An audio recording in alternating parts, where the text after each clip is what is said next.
नमस्कार, मैं अनु राठौड़ कांकरोली राजसमंद से आज आप सभी के सामने पितृ दिवस पर अपनी एक रचना प्रस्तुत करने आई हूँ। लेकिन उससे पहले कुछ मशहूर पंक्तियाँ कहना चाहूँगी कि पिता रोटी है, पिता कपड़ा है, पिता मकान है। पिता रोटी है, पिता कपड़ा है, पिता मकान है। पिता नन्हे से परिंदे का एक बड़ा सा आसमान है। पिता है तो बच्चों की ख्वाहिशें हैं, सपने हैं। पिता है तो बच्चों की ख्वाहिशें हैं, सपने हैं। और पिता है तो बाजार के सारे खिलौने अपने हैं। तो आज पितृ दिवस, फादर्स डे पूरे विश्व में मनाया जा रहा है। हालांकि इसकी शुरुआत अमेरिका से हुई थी। वहाँ पे एक सोनोरा स्मार्ट डॉट करके एक महिला थी। उन्होंने आज के दिन अपने पिता विलियम स्मार्ट को सम्मानित किया था, क्योंकि विलियम स्मार्ट ने अपनी पत्नी की मृत्यु के उपरांत अपने 6 संतानों की परवरिश अकेले की थी। इसीलिए उनकी बेटी ने पिता को आज के दिन सम्मानित किया था। तब से ये पितृ दिवस तब से मनाया जाता है। लेकिन फिर भी मेरा यह कहना है, और हमारी संस्कृति भी सिखाती है, कि ऐसा कौन सा दिन है जो माँ और पिता के बिन है। तो हम तो उन्हीं की लिखावट है, उन्हीं की पैदाइश है। तो मेरा मानना है कि एक दिन का सम्मान, और हमारे माता और पिता किसी एक दिन के सम्मान के मोहताज नहीं है।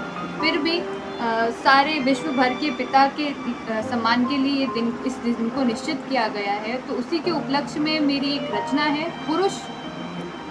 एक पुरुष कैसे बेटा बनकर, भाई बनकर, पति बनकर और अंत में पिता बनकर कैसे अपनी जिम्मेदारियों का निर्वहन करता है, अपनी सारी भावनाओं और संवेदनाओं को छुपाकर, अपने दर्द को छुपाकर, अपनी पीड़ा को सहकर चुपचाप कैसे अपने घर की, परिवार की सारी जिम्मेदारियों का हमेशा निर्वहन करता है।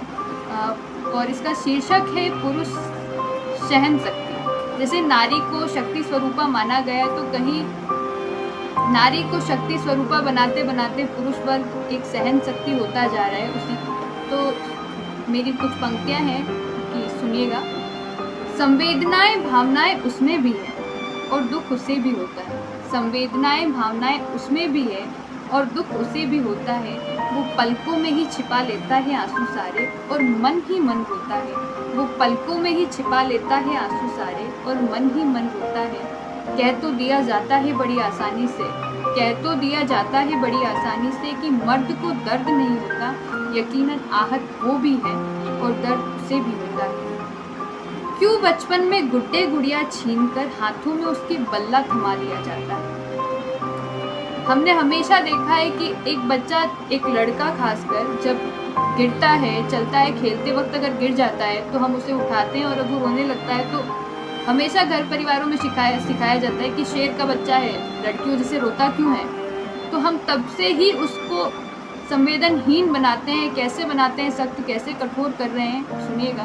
कि क्यों बचपन में गुड्डे गुड़िया छीन उसके हाथों में बल्ला थमा दिया जाता है।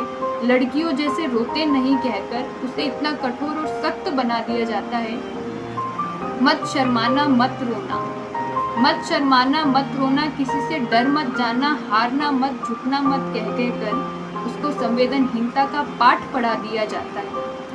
अब मेरी अगली जो पंक्तियां हैं कुछ, वो मैं खास करके निवेदित करना चाहूँगी महिला वर्ग को, कि महिला वर्ग से ये निवेदन है कि उसको ध्यान से सुने और समझे कि मैं क्या कहना चाहती हूँ। कि हम महिलाएं और हम लड़कियाँ कहीं ऐसा तो नहीं है कि अपनी अपेक्षाएं हर बार पुरुषों पर लाद कर उन्हें संवेदनहीन बनाते जा रहे हैं। उन्हें इतना संवेदनहीन बना रहे हैं कि वो अपनी भावनाएं भी हमें खुलकर व्यक्त नहीं कर पाते हैं। सिर्फ हमारी जिम्मेदारियां, हमारे हक, हमारी इच्छाओं को पूरा करते करते कहीं कहीं हम भी पुरुष वर्ग की संवेदनाओं को आहत कर रहे हैं। तो अगली पंक्तियां हैं। सिर्फ तुम ही नहीं खो देती अपने सपने, वह भी अपनों को खोता है। सिर्फ तुम ही नहीं खो देती सपने अपने, वह भी अपनों को खो देता है। घर पर खाने में 1000 नखरे करने वाला लड़का हॉस्टल पीजी में भूखे पेट भी सो लेता है। मर्द बनो तुम रो नहीं सकते, सबने सिखाया अब तक है। मर्द बनो तुम रो नहीं सकते, सबने सिखाया अब तक है। पर अपने टूटते सपने और असफलताओं को वह भी चुपके से रो लेता है। देखिए कितनी जिम्मेदारियां होती है उस पर, कि पिता की लाठी बनना है, बहन की विदाई उसी से। पिता की लाठी बनना है, बहन की विदाई उसी से, भाई का ख्याल रखना है, माँ की दवाई उसी से, राशन हो या बीवी की ख्वाहिशें, राशन हो या बीवी की ख्वाहिशें, शादी हो या शेर सपाटा, सारी जिम्मेदारियां तो उसके ही सर है और बच्चों की पढ़ाई उसी से। तुम छत दीवारों को घर बनाती हो तो घर की नींव वही तो बन जाता है। माना बनाती हो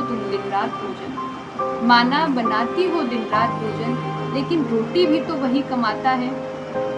हर रोक टोक को तुम उसकी सख्ती समझ लेती हो, कभी कभी वो इस बुरी दुनिया से तुमको बचाता है और तुम्हारी खुशी के खातिर खुद को बदलते मर्द खुद कितना बदल जाता है। हाँ माना छोड़ आई हो तुम घर अपना, तो क्यों घर उसका भी छूटता है।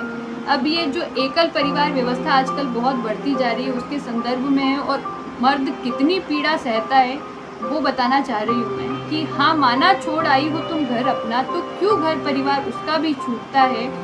माना जीवन बदला है तुम्हारा, तो जिम्मेदारियों से नाता उसका भी जुड़ता है, और लाद देती हो अपेक्षाओं की दुनिया उस पर, समझ नहीं पाती तुम उसके भारी मन को कि 2 BHK के इस फ्लैट में बिन माँ बाप के दम उसका भी घुटता है, कि 2 BHK के इस फ्लैट में बिन माँ बाप के दम उसका भी घुटता है। माना कोई वहशी है, हाँ माना कोई पापी दरिंदा है, लेकिन कुछ दुराचारियों के कारण सारा पुरुष समाज शर्मिंदा है। फरेब उनके साथ भी होता है, उन्हें भी छला जाता है, लेकिन सब कुछ चुपचाप सहने की आदत उनकी एक चुनिंदा है। तुम्हारी अनगिनत अपेक्षाओं का बोझ वह सारे जीवन ढोता चला जाता है।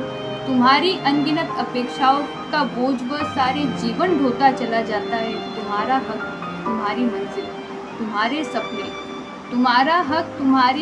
तुम्हारे सपनों के पीछे वह अस्तित्व अपना खोता चला जाता है। कुछ तुम्हारे लिए यार छोड़ते हैं, कुछ छोड़ते हैं घर परिवार, और तुम्हें शक्ति स्वरूपा बनाते बनाते पुरुष खुद सहन शक्ति होता चला जाता है। और ये आज से ही नहीं हो रहा है, सदियों से हो रहा है कि नारी की दर्द, नारी की पीड़ा और नारी की वेदना के आगे पुरुषों का दर्द और पुरुषों की पीड़ा और भावनाओं को हमेशा से नकारा गया है। तो उसी के उपलक्ष्य में अगली 4 पंक्तियां हैं, सुनिएगा कि जब सिर्फ देखी जाती है हर बार अग्नि परीक्षा सी आती, सिया की, तो सियबिन धीर धरे मेरे पुरुषोत्तम के नयन में नीर क्यों नहीं देखे जाते। और सिर्फ देखी जाती है विरह पीड़ा राधा की और भक्ति मीरा की, तो राधा बिन मेरे श्याम मौन और अधीर क्यों नहीं देखे जाते। और जब भी देखी जाती है पीड़ा सती के सत की और पार्वती के उस कठिन व्रत की, तो पार्वती के लिए चंद्रशेखर रूप धरे और सती के लिए वीरभद्र से वो वीर क्यों नहीं देखे जाते। और जब भी देखी जाती है क्रंदन और वेदना द्रौपदी की, वेदना और क्रंदन, तो 100 कौरवों से लड़े और परास्त करने वाले वो पांडव रणधीर क्यों नहीं देखे जाते। वो 100 कौरवों को परास्त करने वाले पांडव रणधीर क्यों नहीं देखे जाते। धन्यवाद। जय हिंद।